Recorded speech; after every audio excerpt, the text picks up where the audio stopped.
Olá, sejam bem-vindos.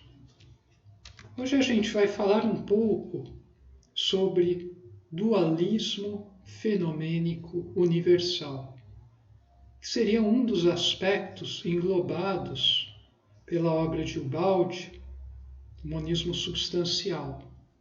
Então, a ideia aqui é a gente fazer um exercício para tentar extrair algum significado desse dualismo, que a gente vê em todos os campos, em todas as épocas, de várias formas diferentes. Então, para começar, a gente pode citar uma frase do Pietro Baldi, do seu livro A Nova Civilização do Terceiro Milênio, capítulo 25. Olha só que interessante o que ele diz. Em geral, o mundo interior, ou seja, o universo do espírito, fica entregue aos poetas, artistas, místicos, isto é, a classe considerada mais ou menos inútil pelos homens práticos. Desse mundo, no entanto, emana a força propulsora do progresso, a única luz que nos ilumina e atenua a miséria da vida cotidiana, embora materialmente muito rica. O evoluído foge para esse mundo mais adiantado e aí se reencontra. Então, as coisas que estão sendo ditas aqui por Baldi é que esses campos que raríssimas pessoas gostam de atuar, de trabalhar, de dedicar tempos de sua vida a ele, arte, filosofia, ciência de verdade, verdadeiras atitudes e ações num terreno conceptual superconcebível para muitos. Esse terreno é o que dá vida a todas as outras vertentes da vida humana, de alguma forma. Só que o homem comum, a pessoa do mundo, às vezes muito hábil com as coisas do mundo, ela não percebe que tudo o que sustenta o seu mundo prático brotou de alguma coisa muito mais profunda da qual ela nem tem noção que exista, que esteja atuando a todo momento, de uma forma profunda, discreta e sutil. Então, a gente vê que, na verdade, tudo o que ocorre à nossa volta tem, mesmo que seja uma miséria, né, a gente vê muitas delas hoje, né, sempre viu, existe uma explicação mais profunda do porquê ser desse jeito. E daí a gente fala muito aqui, né, no transformismo evolutivo, mas também na permanência. Quando a gente pensa em permanência, a gente está focado em essência. Na essência, ela simplesmente é. Ela não está sujeita ao transformismo. Ela é perfeita em si. Então, não existe um dinamismo atuando no nível mais... no sentido de fazer alterar essa permanência. E o transformismo é algo que ocorre com o nosso ser, mesmo no nível psíquico, né? Ele ocorre no nível físico, energético, da vida, psíquico, mas ele é sempre uma mudança de um estado para outro. E daí a gente já pode se perguntar, né? Qual desses dois oferece uma visão mais fiel do universo? Porque se tudo é permanente, né, não pode haver transformação. Se tudo se transforma, não pode haver permanência. Então, as consequências finais de uma linha de pensamento nos levam a concluir que não existe transformação, dinamismo, tudo já está bom como é. E por outro lado, considerando outro pensamento, a gente vai pensar o seguinte, leva a gente a concluir que as coisas estão sempre mudando e nada nada é fixo, nada é estável, não existe um absoluto nos quais nós possamos nos apoiar nos momentos mais difíceis. Tudo é passível de se mover. Então é como se a gente estivesse num lodaçal de lama, se movendo, tentando sair dele, e não existe nenhum lugar, nenhum porto seguro para onde nos agarrarmos. Daí uma dessas visões, né, foi muito trabalhada, né, desenvolvida por Parmênides, da permanência, e o Heráclito trabalhou a outra visão do transformismo, tudo é fluxo. Qual deles está certo? Qual deles está errado, então?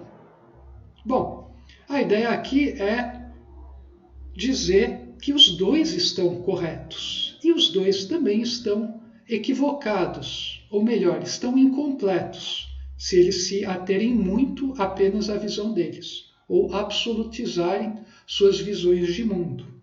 O mundo é, ao mesmo tempo, um grande relativo, né? Tudo está em constante transformação, mas existe um telefinalismo para tudo isso. Então, existe um princípio unitário que governa todos os fenômenos, respeitando os níveis de manifestação, que está levando gradativamente tudo para um destino comum. Não a uma homogeneidade, mas um destino comum.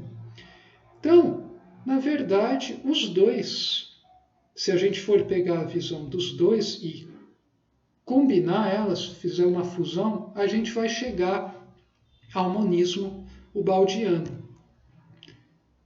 Então vejam só, aqui a gente tem vários tipos de dualismos que existem em nosso universo, em nosso mundo, né? Então dia, noite, a gente tem esses ciclos, né?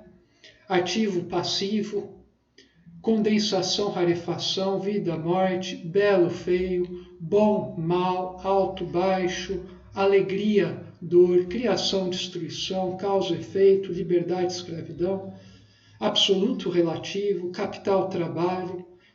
A gente percebe que a gente tende a categorizar uma coisa como ideal e outra como não ideal nesses dualismos aqui, mas isso na verdade vai depender na posição que a gente está. Então, por exemplo, para uma pessoa pode ser bom um determinado tipo de conduta no ambiente de trabalho, pode ser adequada. Para outra pessoa pode ser inadequada, pode ser algo feio, algo errado, algo incorreto. Para uma pessoa, a forma de gerir um lugar pode ser ideal de uma maneira, para outra essa mesma forma pode ser completamente equivocada. Uma pessoa vai ser classificada como alto ou baixo dependendo de quem está avaliando em relação a algum referencial, as cores e tudo mais.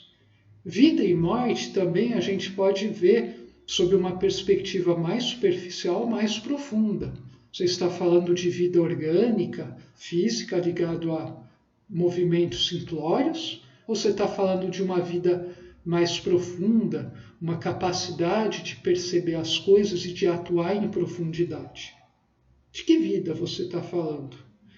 Então, vários dualismos que existem, na verdade, nos remetem a duas coisas. Primeiro, a questão do ritmo, ou aspecto cíclico da nossa realidade. A gente tem oscilações sempre. A gente tem movimentos históricos. Ora a gente tem democracia, ora autoritarismo, ora a gente tem períodos de guerra, ora de paz. A gente tem períodos de progresso científico, filosófico, outras a gente tem de retrocesso. A gente tem períodos de aumento de bem-estar material, depois de retrocesso desse mesmo bem-estar. A gente percebe que existe isso. Então, é como se houvessem aspectos se revezando a cada momento, em várias escalas de tempo, em vários ritmos, em locais, e de várias maneiras, né, em vários campos. E daí, é interessante a gente perceber que esse dualismo em si, ele não representa uma condenação da nossa vida, da nossa existência, da vida humana. Na verdade, ele tem que ser interpretado como algum aspecto que existe nesse universo que viabiliza o transformismo.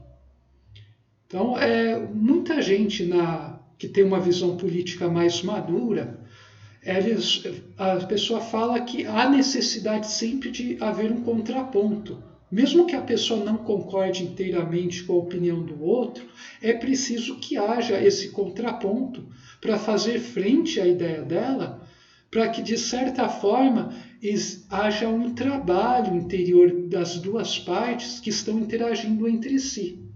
É claro, esse contraponto, esse antagonismo, esse embate, ele não deve se dar em nível violento, não se deve se dar no sentido de buscar a eliminação do outro, destruição do outro, a obnubilação do outro, ou seja, colocar o cara num porão, né, para que ele não se manifeste. Não é nesse sentido.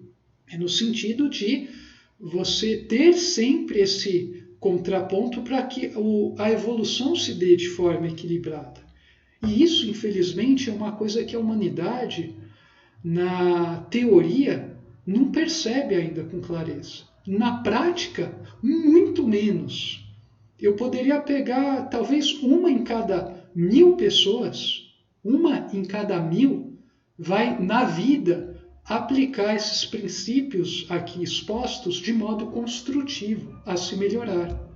Não à toa, o nosso mundo não progride, está se arrastando, está se esfolando e cada vez com mais força, porque ele não percebe o significado desse dualismo fenomênico universal. Aqui a gente tem outro, né? Esquerdo, direito, posso falar também em esquerda e direita, frente, atrás, macho, fêmea, né? As relações entre homem e mulher, né? Num casamento, amor e ódio, profundamente relacionados, espírito e matéria, síntese e análise. Síntese e análise, ambos são importantes, cada um tem um papel, a gente tem partidário de um e de outro, verdade e erro, né? Isso também é relativo, né? Depende do grau evolutivo, depende do grupo humano, luzes, trevas e por aí vai. Bom, e esse dualismo, essa visão dualista, ele alimenta praticamente todos os campos do conhecimento humano. A ciência, a filosofia e a religião também. E a gente percebe que isso acaba levando os diversos sistemas de crença e valores a adotarem uma visão separatista das coisas. Então, assim, a gente teve, né, um esforço por parte de algumas doutrinas espiritualistas que surgiram no século XIX, mas cuja essência já vinha sido destrinchada há muitos milênios, que tentou unificar, encampar tudo no campo divino, o espírito, a energia e na matéria, usando vocábulos de Ubaldi, no mesmo campo. Só que elas não conseguiram resolver o problema de casar, né, relacionar o princípio consciencial, conduzido pelo espírito, com o princípio material e energético, que a ciência tão bem conhece e atua, nossas tecnologias, né, nossa engenharia atua baseado nela. Inclusive todos os nossos sistemas humanos, né, das ciências humanas, também são baseados nessa visão materialista, apesar de falarem de coisas elevadas e ansiarem por coisas elevadas, sem jamais conseguirem atingir essa coisa. Então, a gente percebe que essa visão de mundo nos leva, né, se a gente adotar esse dualismo como algo insanável e absoluto, a gente chega nessas visões de mundo. E aqui a gente teria a visão, a opção A, as grandes cosmovisões criacionistas, né, encabeçadas pelas 3 grandes religiões, e no outro lado as grandes cosmovisões espiritualistas, que consideram a evolução mas abandonaram, de certa forma, alguns aspectos muito interessantes do criacionismo, da queda e por aí vai. E a mesma divisão a gente vê entre ciência e religião, ou melhor ainda, entre ciência e espiritualidade. E até hoje são raríssimas as pessoas que resolveram isso dentro de si mesmas. Aliás, 1 em cada 1 milhão, ou menos ainda. A solução para esse paradoxo, que é monoteísta, né, que considera a existência de Deus, um Deus único, mas dividido das coisas de alguma forma, é justamente o monismo, que admite o dualismo em todas as suas vertentes, no mais alto grau, mas ele orienta esse dualismo rumo a uma finalidade suprema. Ele dá significado a esse dualismo fenomênico universal. E daí a gente percebe o aspecto unitário do nosso e de todos os outros universos. Então, essa foi a grande contribuição da cosmovisão de Pietro Baldi. E também de outros que vislumbraram esse nível de profundidade da verdade, como Humberto Roden, Teilhard de Chardin, entre alguns outros. Mas Pietro Baldi foi quem trouxe isso da forma mais clara possível, estruturada e também aplicando em vida. Esse é um diagrama muito interessante, né, que foi feito pelo Gilson Freire e que sintetiza esse monismo substancial de Pietro Baldi, que ele nos brindou. E daí, a gente já começando a falar de monismo, a gente pode olhar bem por cima alguns avanços recentes na nossa ciência. Vejam só, desde meados do século passado, o grande esforço, né, que a ciência vem fazendo, aliás, desde a década de 30, mais ou menos, a ciência vem fazendo um esforço em unificar as 4 forças que ela conhece, que são as 4 forças fundamentais responsáveis pela formação do nosso universo, né? E pela existência da matéria, pela viabilização da vida, em último caso, e tudo mais no plano físico, manifesto. Então, a gente já chegou à unificação de 3 dessas 4 forças. Então, a gente tem a força, lá com Maxwell, né, houve a unificação da força elétrica e da magnética. Ele percebeu que esses fenômenos estavam relacionados, intimamente relacionados, então eles se constituíam de uma coisa única, né, uma natureza única. Daí surgiu o eletromagnetismo. A força molecular fraca, né, responsável pela coesão atômica, foi juntada também no século XX com o eletromagnetismo. E a força nuclear forte também, que atua apenas numa escala muito pequena, nível atômico, também já foi unificada com essa força eletrofraca. Então a gente já tem fenômenos eletromagnéticos, fenômenos nucleares fraco e nuclear forte, já unificados no mesmo framework. Então existe um princípio comum, uma plataforma comum que explique essas 3 forças. Elas têm uma essência única. Resta unificar essas 3 forças com a força gravitacional, que atua em escalas muito grandes. Então a gente está tentando unificar uma coisa de escala enorme com uma coisa de escala infinitesimal. Até hoje a ciência não conseguiu fazer essa unificação. Quando ela fizer, ela chegaria numa teoria de tudo. Nível físico apenas, claro, mas o que para a física seria uma grande coisa. Mas, independentemente das abstrações, de toda a teoria por trás disso, a gente percebe que existe um esforço em unificar as coisas. Força, a natureza da matéria, No campo da coletividade humana, a gente percebe esse esforço em unificar as pessoas nos casamentos, nas relações, nas famílias, nos grupos, nas religiões, nos times de futebol, nos grupos de trabalho e por aí vai. Existe esse instinto, essa vontade humana de unificar. E à medida que a gente unifica também, seja no campo do pensamento, das filosofias, da ciência, das religiões, das pessoas, no campo afetivo, qualquer desse campo, sempre que a gente unifica, a gente obtém harmonia. E obtendo harmonia, a gente vai muito mais longe, individualmente e como grupo. Então, tudo isso aponta que existe uma finalidade em todos esses movimentos, esses esforços enormes pela unificação.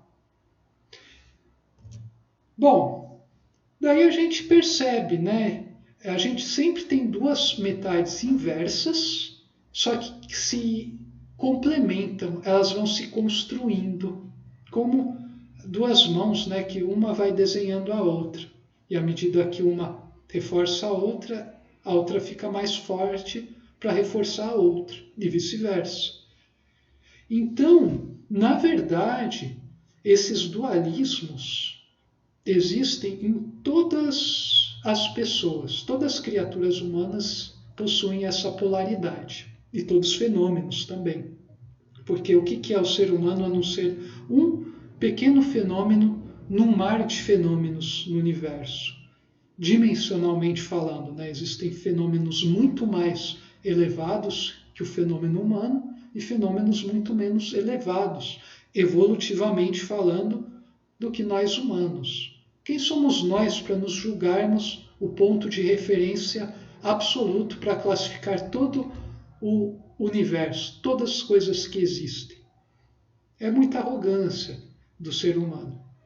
Bom, mas a ideia aqui então é mostrar que, na verdade, essas polaridades, esse dualismo, ele aponta para algo mais profundo. Então, toda a individualidade é polarizada. Todo ser humano tem um conflito interno quando ele começa a adentrar numa investigação interior. E aí que começam choques muito grandes. E são esses choques que vão nos trazer crescimentos. Nesse sentido, a gente pode falar então em coevolução.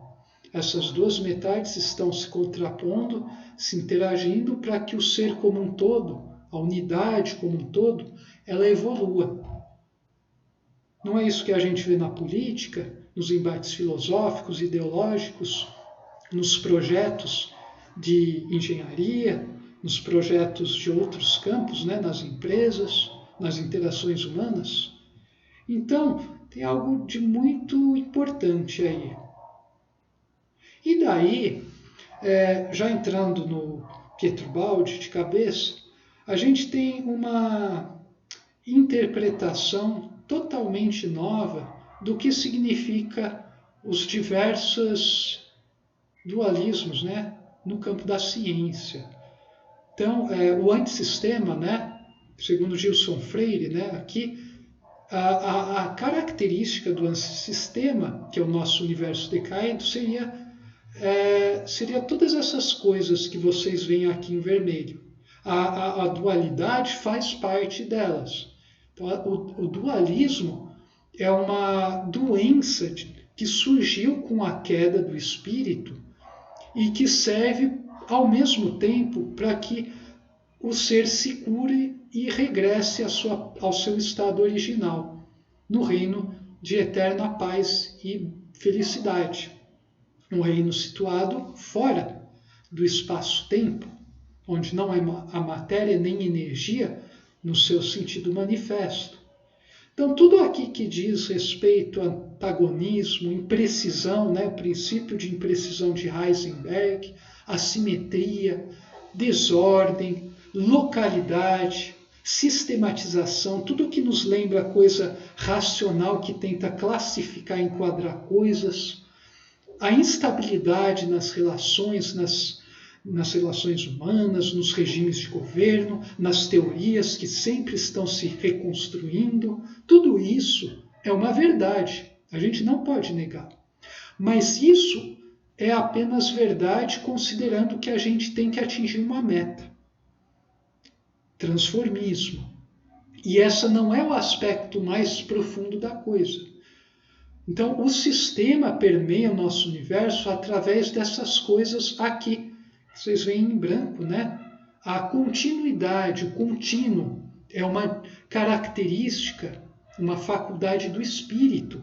No espírito não existe cortes entre um processo, tudo é continuamente desenvolvido. Daí vocês podem pensar o seguinte, né, para fazer uma comparação. Sempre imagina que vocês estão tendo uma conversa extremamente profunda sobre alguma questão do trabalho ou alguma questão existencial, ou vocês estão com as suas amadas, os seus amados, sua família, aproveitando um momento bom, ou apreciando um bom filme, uma boa música, entrando num estado mais profundo de sintonização. Imaginem isso. E daí, de repente, no meio disso, chega alguém e corta tudo e vem apresentar um produto que ele ardentemente deseja vender para você, que é um produto inútil que você não precisa. Ou alguém vem cortar o assunto falando de uma fofoca, de uma novidade que saiu no YouTube, envolvendo um monte de besteiras que não dizem respeito à melhoria das pessoas, nem à harmonia.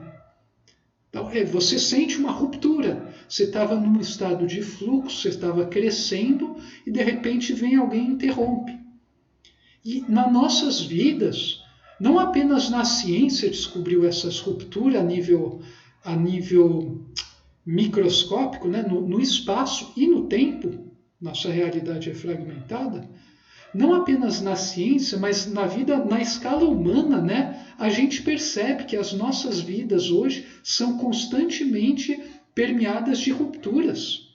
Essas tecnologias digitais, esses aplicativos, eles oferecem interrupções constantes às coisas que a gente tenta fazer. Não à toa, hoje não se consegue ter nenhuma qualidade quase no trabalho, as relações não andam, as pessoas não pensam direito, com clareza, elas não conseguem se organizar, lixo informacional se acumula, porque tudo é cada vez mais fragmentado. A visão, aliás, o paradigma que a ciência adota mesmo é pautado na fragmentação para se especializar, e não tem nada sendo trabalhado no sentido de unificar, de relacionar num nível profundo, de buscar criar um ambiente mais pacífico para que esse estado de fluxo, onde o contínuo tem uma relação profunda com esse fluxo, sejam mais amplos esse espaço. Então, tudo isso tem a ver com o que está sendo dito aqui nesse diagrama. O que o Baldi trouxe a nós e o que Gilson Freire vem explicando de uma maneira ainda mais interessante. A não localidade também nos remete a muitas coisas do campo consciencial. A ordem, uma aspiração humana multimilenar que não consegue ser eliminada. Essa aspiração, essa busca pela ordem, pela simetria, é algo também importante. Todo mundo que busca ou tem um certo grau de ordem num período da vida, a gente percebe que a pessoa consegue gerar coisas fantásticas. Quem não tem não gera nada fantástico, só quer aparentar, faz esforços enormes em tentar mostrar que as mediocridades criadas por ele são coisas importantes, mas não são. Quanto disso a gente não vê? O mundo do sistema, né, o universo divino, o campo do espírito, é pautado pela precisão, não pela imprecisão, um determinismo benévolo, certeiro, é pautado por sinergia. Sinergia é quando as partes, o todo é maior do que a soma das partes. Quer dizer, as conexões são tão profundas, tão construtivas, tão orientadas, que você acaba valorizando todos os indivíduos. Todo mundo se sente acolhido e o grupo avança vertiginosamente como uma coletividade. E ao contrário, quando a gente tem desarranjos ou arranjos muito mal feitos, a gente tem antagonismos e desconexões contínuas. Isso eu enxergo em vida e eu percebo conceitualmente também. E isso é o que desgraça o nosso mundo atual. Então, essa sinergia e conexão, estamos dizendo aqui, são características do espírito, do campo divino atuando através de nossos canais humanos. Quem se abre para essa fonte começa a ver resultados fantásticos em vida. Bom, e tem outras questões aqui, a totalidade, o pleno. O David Bohm, né, ele fala nesse pleno, né, plenitude, estabilidade, e por aí vai. E no fundo a gente percebe, então, que essa realidade que muitos têm como concreta, ela é irreal, ela é uma ilusão. Ela é real apenas na superfície, mas a verdadeira essência, o que vai permanecer e sobreviver a todas as eras, inclusive ao fim desse universo, é algo cujas características fundamentais não estão vinculados a esse balão vermelho aqui, ao antissistema, e sim ao balão branco, que é o sistema, que permeia o antissistema, mas transcende ele ao mesmo tempo. E a nossa realidade, então, a realidade quântica, né, mas também a realidade humana, ela é pautada por essa coexistência entre sistema e antissistema. Mas as forças do sistema e a realidade do mesmo tende a vencer quando tudo que for finito acabar. Então, essa visão, eu repito aqui, eu não deixo de falar isso. Essa cosmovisão de mundo, se for bem compreendida conceitualmente pelas pessoas e também, principalmente, se ela for aplicada em vida, vivenciada em cada momento, em cada situação de vida, com coragem, com orientação e com boa intenção, pode resolver todos os problemas humanos, do indivíduo e da coletividade.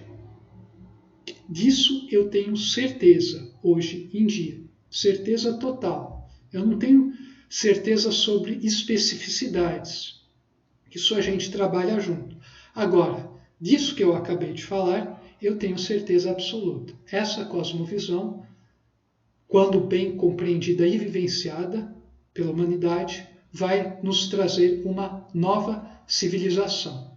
E essa civilização vai ser muito, mas muito mais avançada, não necessariamente materialmente, mas interiormente, que é o que interessa, do que a civilização atual.